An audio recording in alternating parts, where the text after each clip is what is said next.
Hello students, welcome to online classes of Shri Mahavir International School. In last video students, chapter number 4, class 8 science, we discussed the uses of metals, okay, and non-metals in our daily life.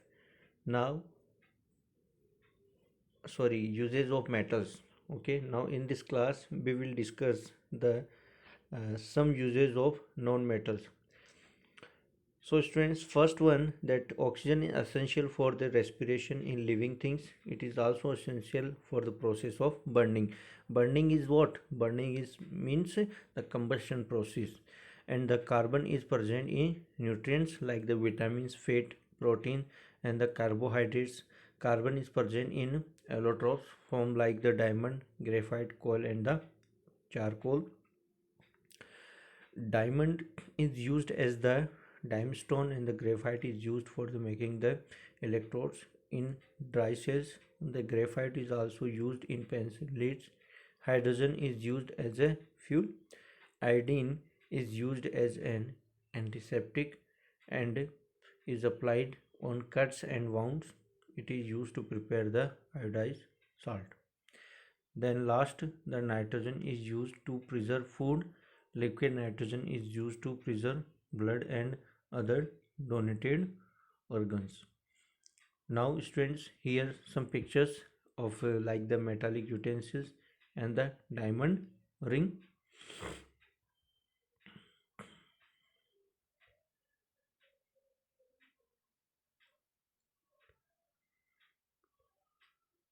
Yes. The chlorine is used for water purification. It is used as a bleaching agent in paper and textile industry. It is also used to prepare the pesticide and the zamexine.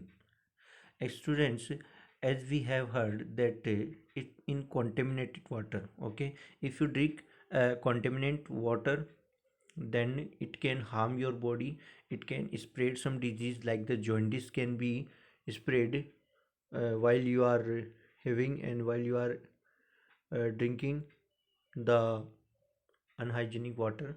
So for to make the water germs free, you can add the chlorine, okay, and that is that process in which the chlorine is added into the water, that is called the chlorification.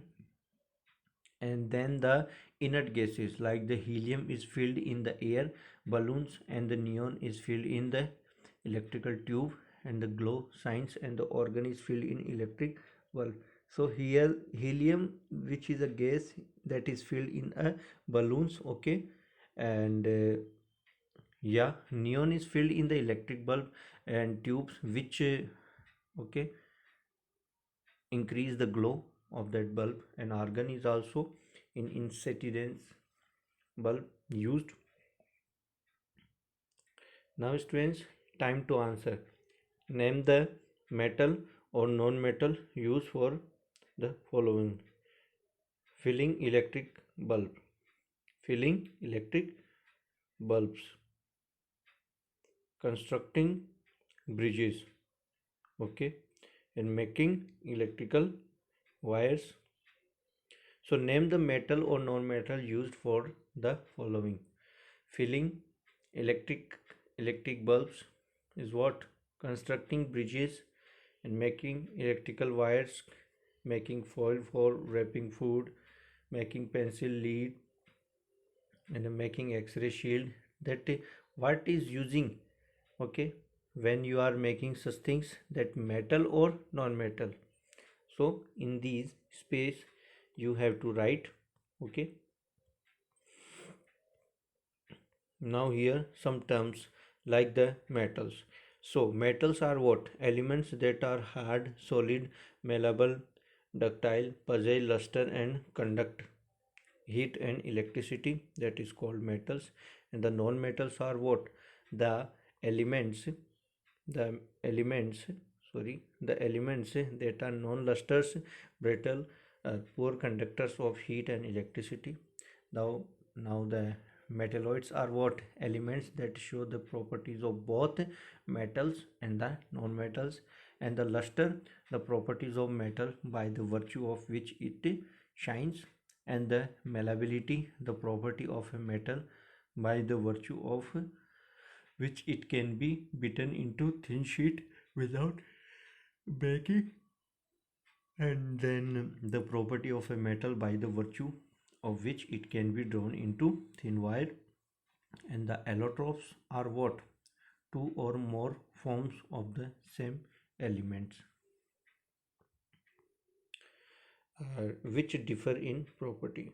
So students, these are some terms. You must remember these things because it can help you while you are studying this chapter and while you are going to answer of some questions.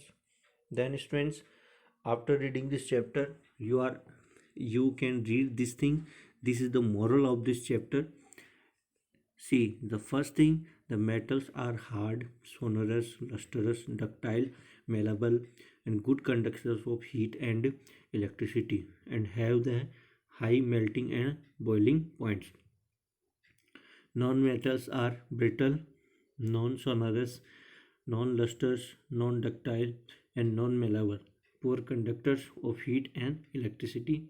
Metals react with oxygen to form metal oxide, which are basic in nature. Then students,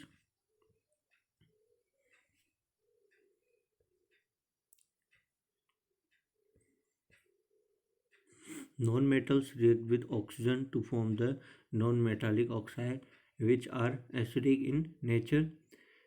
Metals react with water to form the metallic hydroxides and hydrogen gas, but non-metals generally do not react with water. Metals react with acid to produce the metal salt and hydrogen gas. Non-metals do not react with acid at normal temperature.